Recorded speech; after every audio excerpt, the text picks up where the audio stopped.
নমস্কার, আমি সৌরভ। তোমরা দেখছো সৌরভ ব্যাপারী ইউটিউব চ্যানেল।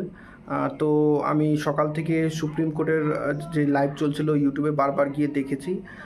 আমি কিন্তু ওবিসি কেস শুনানি দেখতে পেলাম না, এবং অনেকের কাছ থেকে শুনলাম যে ওবিসি কেস আজকে ওঠেনি। তো আমি লিস্ট চেক করে দেখলাম যে সেখানে ডেট দেখাচ্ছে 9/9, অর্থাৎ আবারও ওবিসি কেস কিন্তু পিছিয়ে গেছে 1 মাস।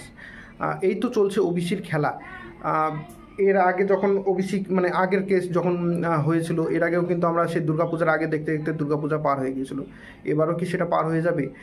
যাই হোক, এই ওবিসি কেসের জন্য অনেকটাই সমস্যা হচ্ছে, যত তাড়াতাড়ি সম্ভব মিটে গেলে খুব ভালো।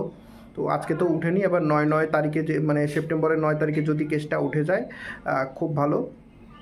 এবার আশা করি সামনে সেদিকে নজর রাখবো, যদি কোনো রকম আপডেট পাওয়া যায় তোমাদেরকে জানিয়ে দেবো। ধন্যবাদ সবাইকে।